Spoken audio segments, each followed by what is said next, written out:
Starting from this video, I'll be looking at complex differentiation. That is differentiation for in the complex domain.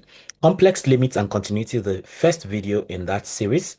And let's go ahead and look at that. So complex limits and continuity.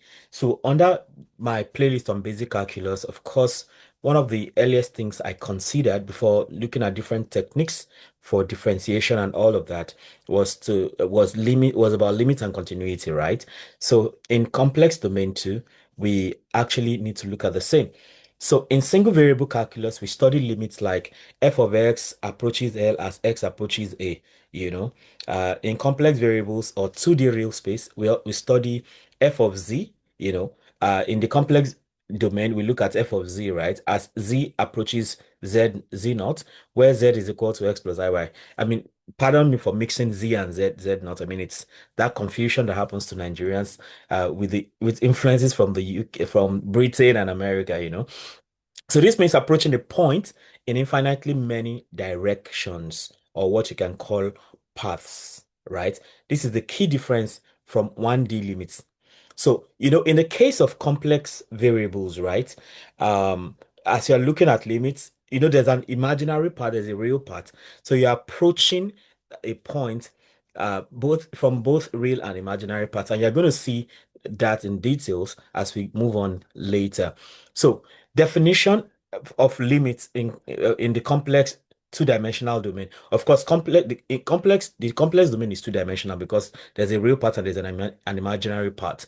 So we say that the limit of f of z as z approaches z naught is equal to L. L is the limit now. If for every epsilon greater than zero, there exists delta greater than zero, such that 0 is less than the absolute value of the difference between z and z naught, and all of that is less than delta.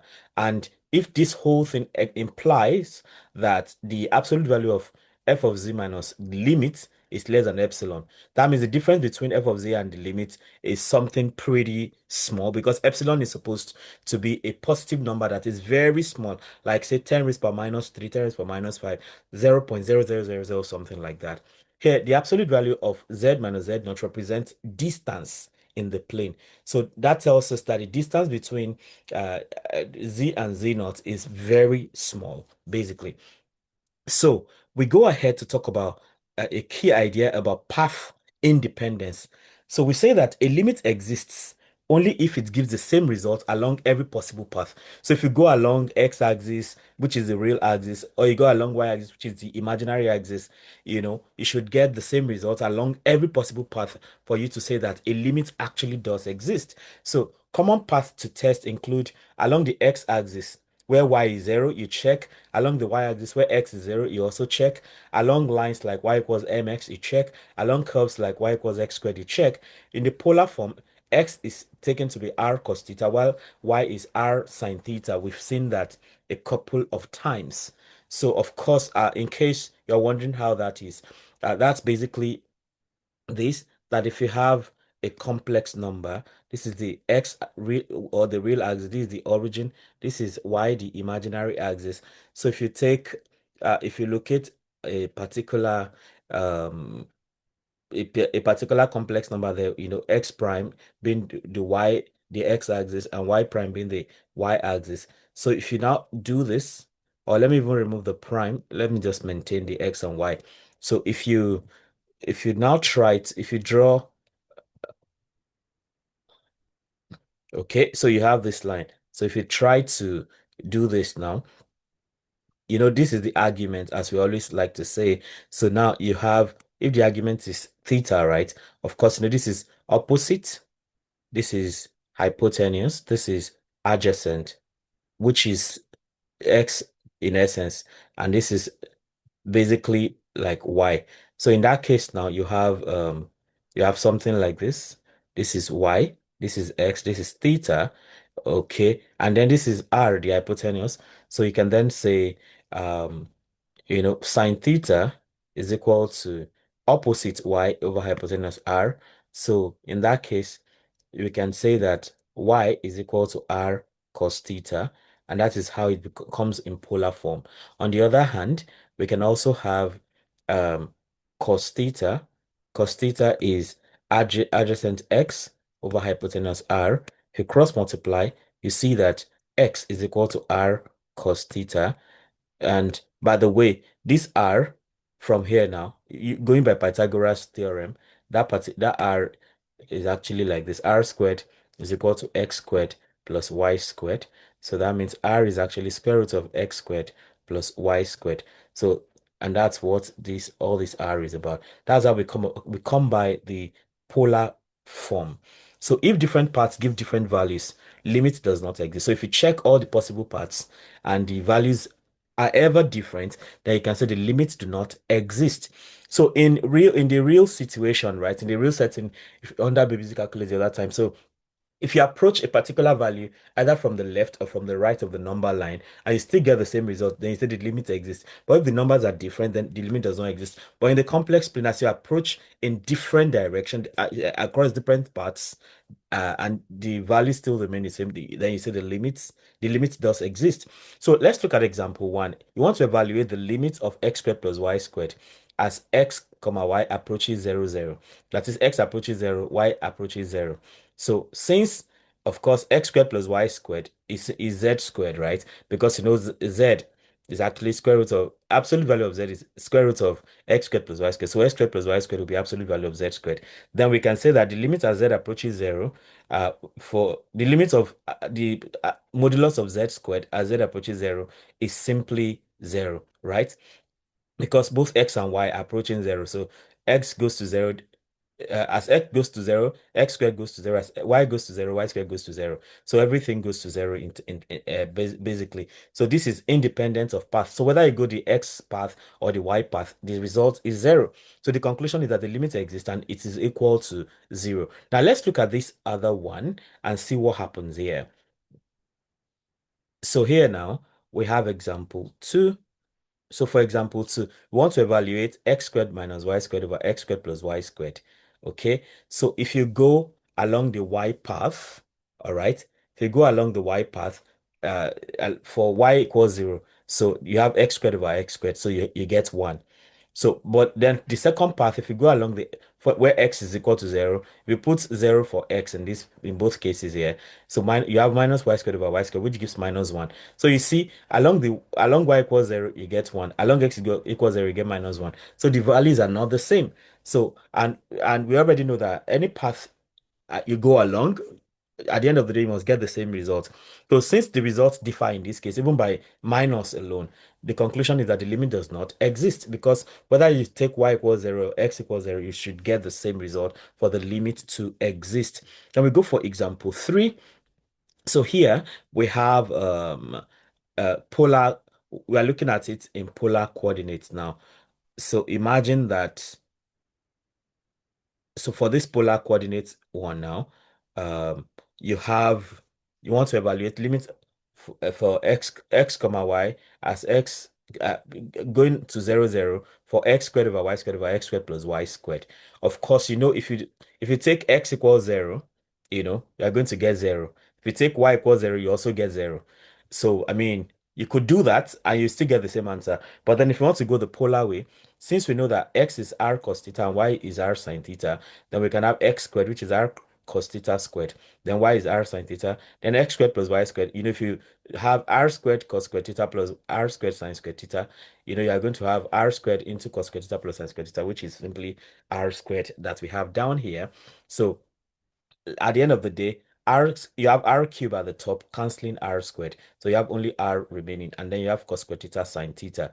So as r approaches 0, so everything is in terms of r and theta now. So as r approaches 0, of course, automatically everything goes to 0. Okay.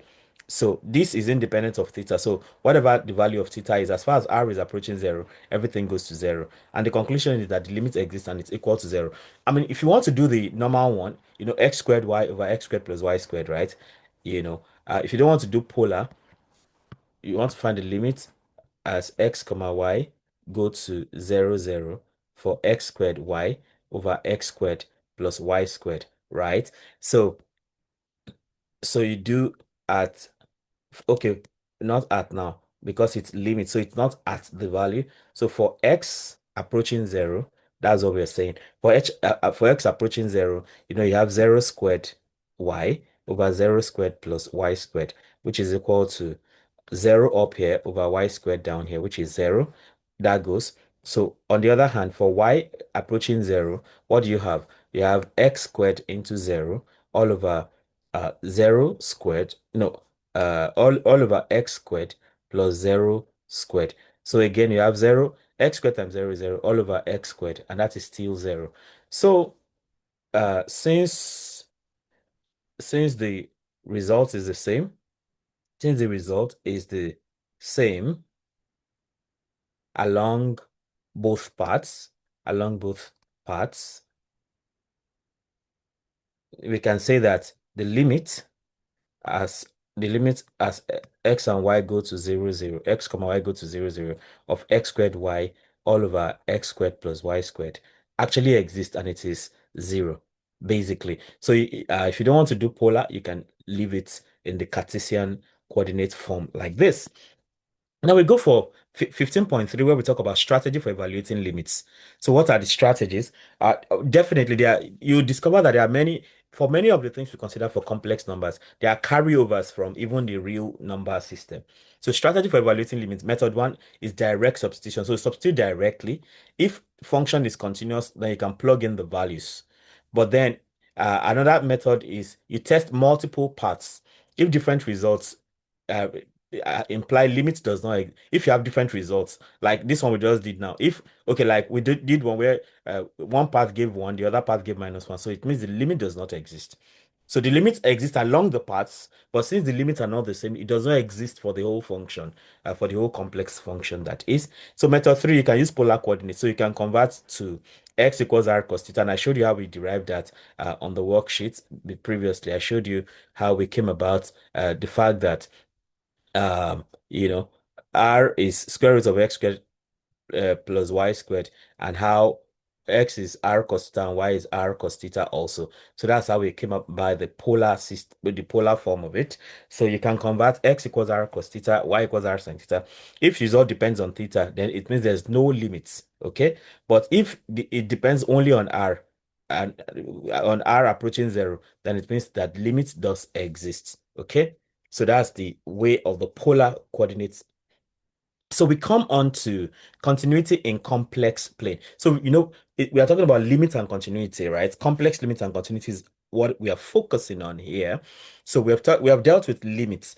Now, continuity depends on limits, because continuity is not possible without limits. That's why we always look at them together, even in the real domain. So continuity in complex plane, a function is continuous at z naught if the limit of f of z as z approaches z naught is equal to f of z naught. Now, this is, you have three things together here. First of all, the limit of f of z as z approaches z naught exists, number one.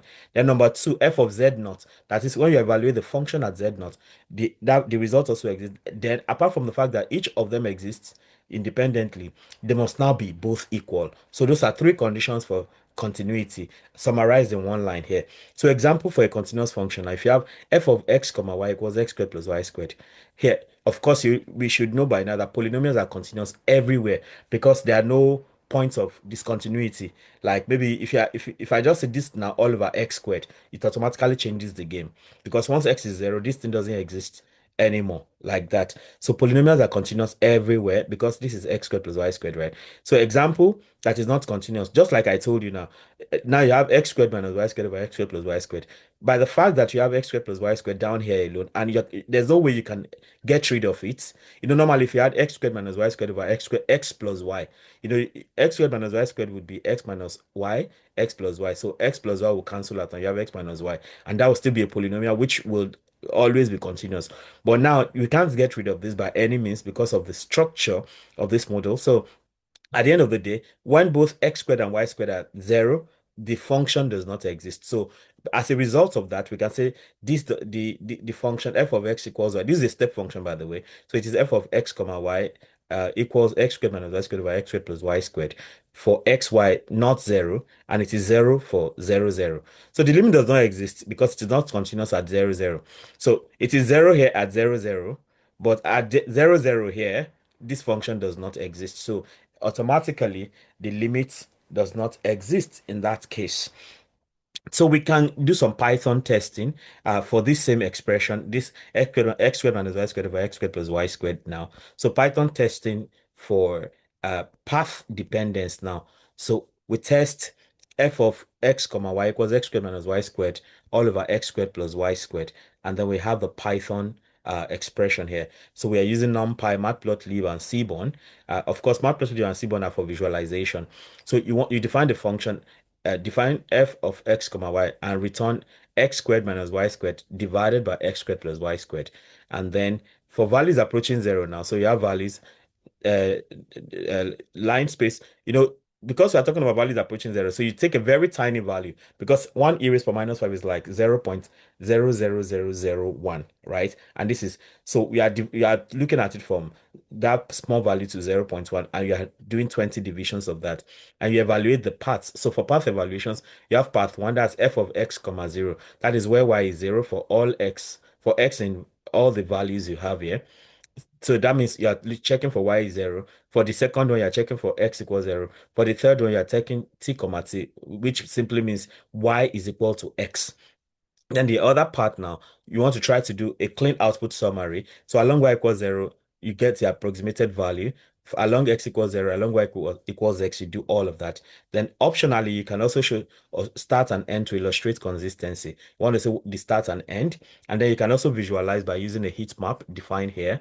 Then you avoid division by 0, by making sure that x squared plus y squared is, if this is 0, right? You put that condition there. So by the time you run all this now, you get your result. So for that function now, along y equals 0, the result you get is like 1. And that makes sense, right? When y is 0, you see x squared over x squared is basically 1. On the other hand, when x is 0, so for when x is 0, you get minus 1. Then along y equals x. So when y is x, this would be 0 up here, and this would be same thing here. So which is going to give us 0 overall. So convergence check now. Y equals 0, start from 0.1 and end at 0.1. For x equals 0, start at minus 0.0 and end at minus 1.00 and end at minus 1.00. For y equals x, you start at 0.00 and end at 0.00. So we then have this heat map. So we have this heat map illustrating that thing. Okay, so there's no limit per se because the parts the parts arrive at different points. They start and end at the same different at different points actually. So you have this heat map for that. Then for Python, if you want to do polar coordinate verification, so we can also do the same thing. So check if limit depends on theta. So here you have so you define, so here we have ipython.display for some math displays. So define the polar form based on r and theta. Cartesian form depends on x and y, while polar form depends on r and theta. So if you now say x is r cos theta, of course cos is coming from numpy, that's why we have np cos theta. Then y is r np sin theta. Sine is also coming from numpy, we have imported numpy as np. So then we define x squared y over x squared plus y squared. That was the function we dealt with the other time. So in this case now, so remember this function. Maybe I should have even moved it to come straight after that. Okay, but it's a distance away. Let me see if I'll need to move it. Okay, yeah, let me leave it here. I mean, we already know that function. So we display the whole I just want this to be displayed properly. That's why this display math is coming here. I just wanted to show like in LaTeX form like this. That's why all that display thing is all over the place. Then for the thetas, now we look at different theta 0, pi over 4, which is 45 degrees, and pi over 2, which is 90 degrees. So that's like 0, 45, and 90.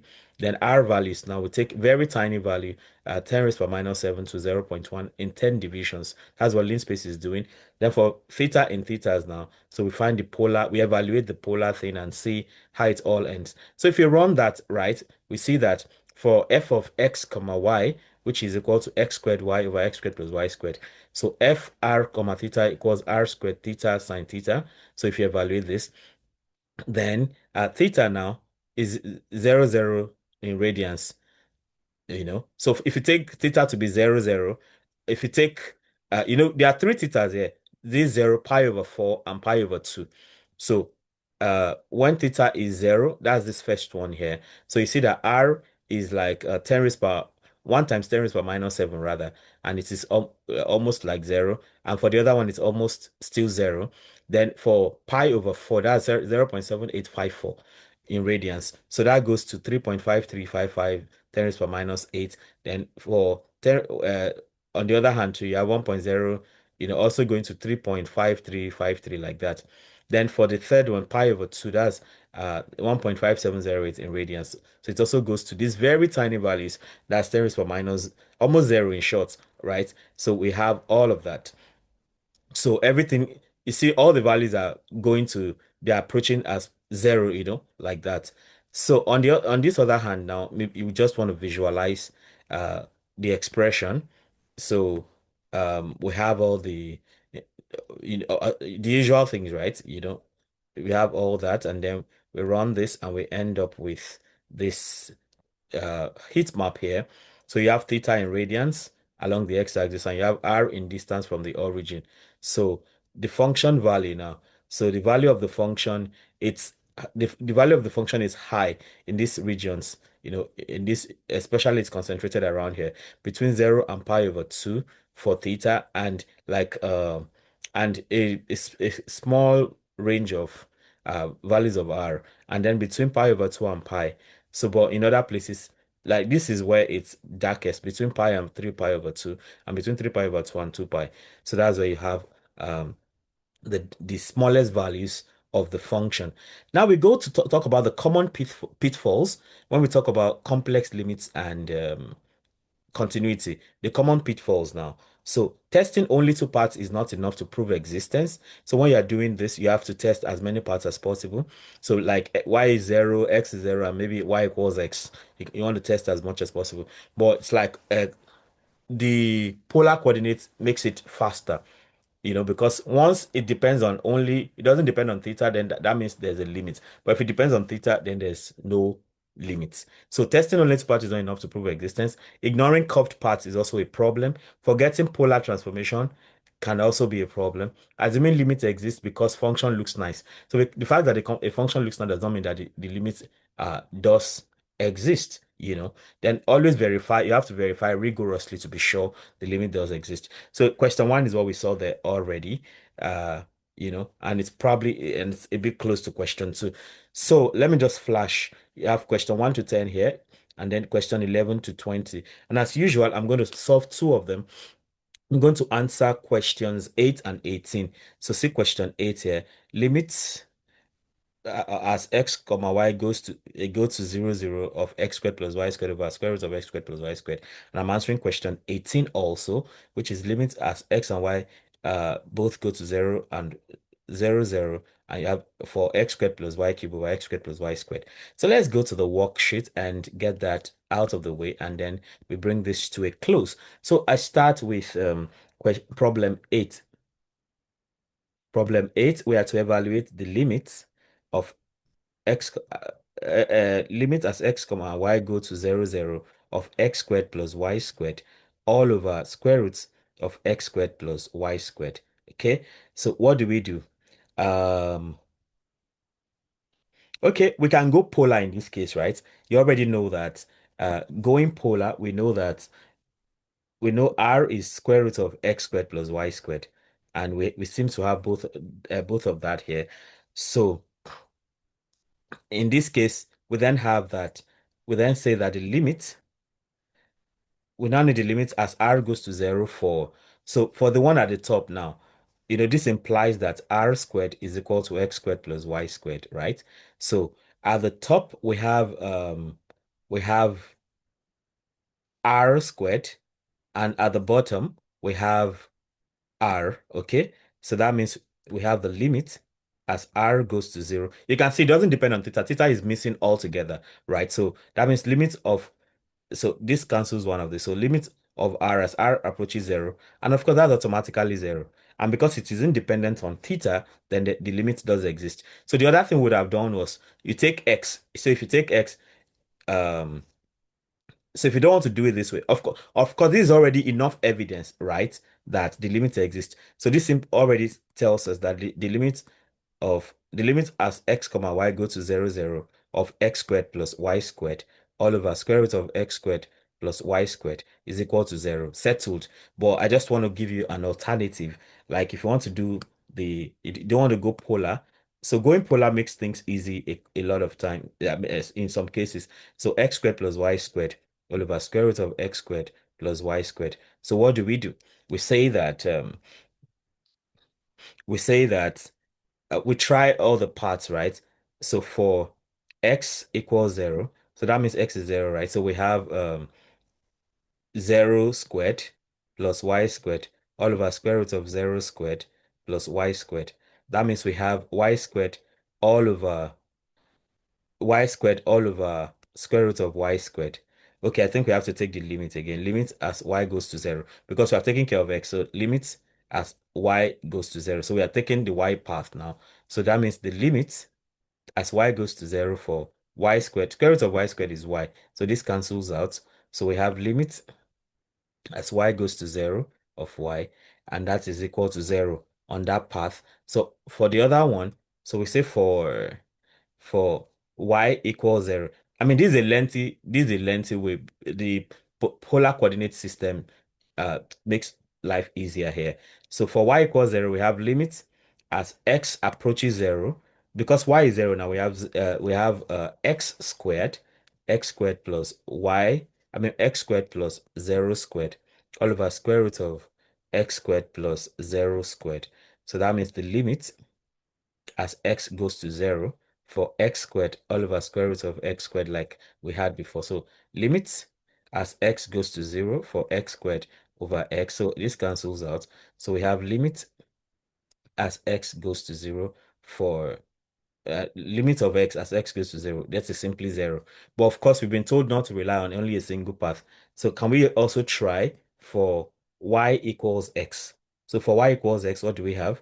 We have limit as both x and y approach 0, 0 of x squared plus because y is equal to x now, so we can just focus on only x or only y. Anyone you do, that'll be square root of x squared plus x squared all over square root of, x squared plus x squared over square root of x squared plus x squared. Because now y is equal to x. You can also say y squared plus y squared, whatever it is.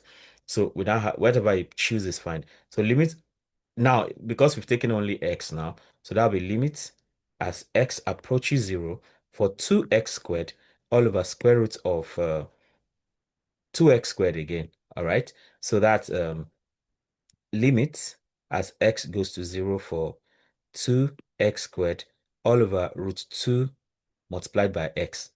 Square root of 2 is not possible. That means x here cancels one of this. So we have limit as x goes to 0 for 2 over root 2 x, right? But x is 0, so we have 2 over root 2 multiplied by 0, and that is also 0.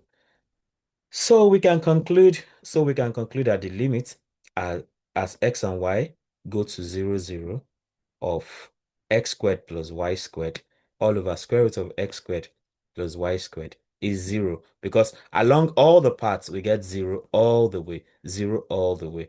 Though the polar one has taken care of the issue already, but I just wanted to show that it may not depend on polar, but polar seems to make life easier. So we go for problem 18. Problem 18.